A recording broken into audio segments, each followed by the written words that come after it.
বহুকাল আগের কথা। এক জঙ্গলে বাস করত এক বাঘ।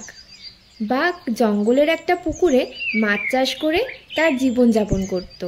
সেই পুকুরে অন্য কারো মাছ ধরা বা নামার অনুমতি ছিল না। পুকুরের পাশেই ছিল বাঘের ঘর।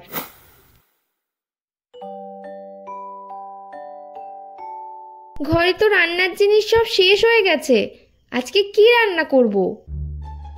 আরে বউ, চিন্তা করছো কেন? দাঁড়াও, আমি এক্ষুনি পুকুর থেকে একটা মাছ ধরে আনছি। আজ বেশ জমিয়ে রান্না করো তো। এই বলে বাঘ একটা ছিপ নিয়ে ঘর থেকে বেরিয়ে যায় মাছ ধরতে। আজ সবচেয়ে বড় মাছটা ছিপে ধরতে হবে।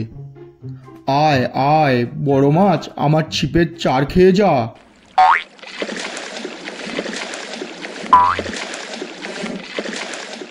এইভাবেই বাঘ প্রতিদিন ছিপ ফেলে তার পুকুর থেকে মাছ ধরত। আর বাঘ ও তার বউ মিলে আরাম করে সেই মাছগুলো রান্না করে খেত। একদিন হলো কি, পাশের জঙ্গলের এক কুমির খাবারের খোঁজে হাঁটতে হাঁটতে এসে পৌঁছালো বাঘের পুকুরের সামনে। আরে বাস, পুরো পুকুর ভর্তি মাছ। এই মাছে আমার 2-3 দিন আরামসে চলে যাবে। যাই তাড়াতাড়ি পুকুরের মধ্যে। এই বলে কুমির পুকুরের মধ্যে নেমে মাছ খেতে লাগে। ইচ্ছে মতো মাছ খেয়ে একদিনেই প্রায় পুকুরের মাছ অর্ধেক করে দেয়।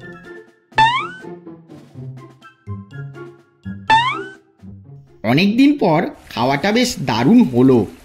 এবার পুকুর থেকে উঠে বনের ভিতরে চলে যাই, কাল আবার আসতে হবে।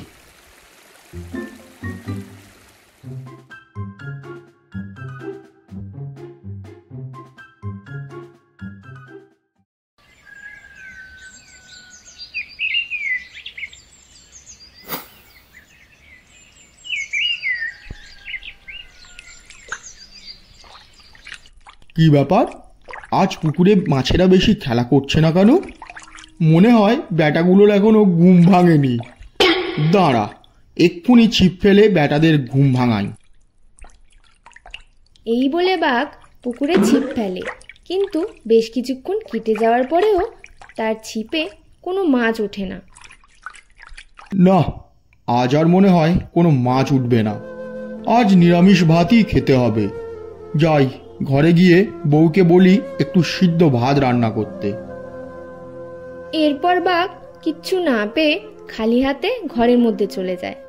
এদিকে সেই কুমির আবার আসে। ধরিব খাইব সুখে। উফ, কি যে আনন্দ হচ্ছে, কি আর বলবো। তাড়াতাড়ি জলের মধ্যে নামি, আজও বেশ জমিয়ে খেতে হবে। গান গাইতে গাইতে কুমির আবার জলের মধ্যে নেমে যায়। তারপর মাছগুলোকে ধরে ধরে খেতে লাগে। এদিকে পরের দিন বাঘ আবার আসে, কিন্তু পুকুরে কোনো মাছ দেখতে পায় না। এবার তার মনে চিন্তা ঢুকে যায়।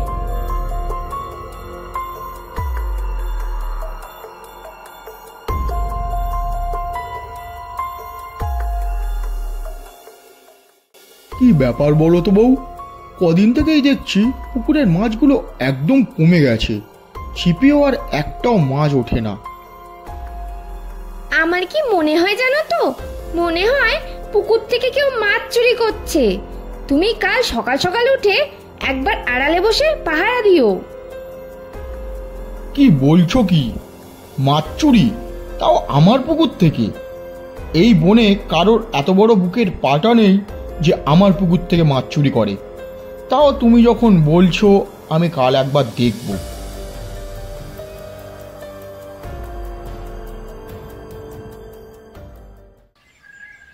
পরের দিন বাঘ ঘরের পিছনে লুকিয়ে থাকলো।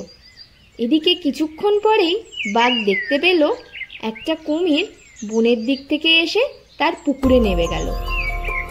আচ্ছা, এই বেটা বজ্জাত কুমির তাহলে আমার পুকুরের মাছগুলো খেয়ে নিচ্ছে। দাঁড়া বেটা, তোকে দেখাচ্ছি মজা। এই বেটা কুমির, পুকুর থেকে উঠে আয় বলছি। তোর এত বড় সাহস, আমার পুকুর থেকে মাছ ধরছিস? বাঘ মামা, এটা তাহলে তোমার পুকুর? তোমার পুকুরের মাছগুলো কিন্তু খুব টেস্টি।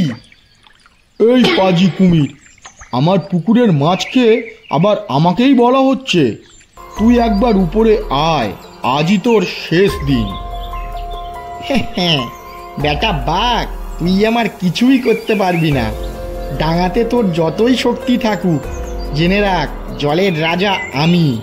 আর আমাকে মারতে হলে তোকে জলেই আসতে হবে। আমি এখন জল থেকে উঠছি না, এবার জলের তলায় গিয়ে তোর পুকুরের বাকি সব মাছ খেয়ে তবেই উঠবো। এই বলে কুমির জলের তলায় চলে যায়। এদিকে বাঘ জলে নামতে না পেরে রাগে গজগজ করতে করতে ঘরের মধ্যে চলে যায়। বউ, পাজি কুমির আমাদের পুকুরে সব মাছ খেয়ে নিচ্ছে। আমি কিছুই করতে পারছি না। জলের মধ্যে আছে তো, আমি তো জলেও নামতে পারবো না। এখন কি করি বলো তো? তুমি একটা কাজ করো, পুকুরের মাছগুলো তো কুমির এমনিই খেয়ে নিয়েছে।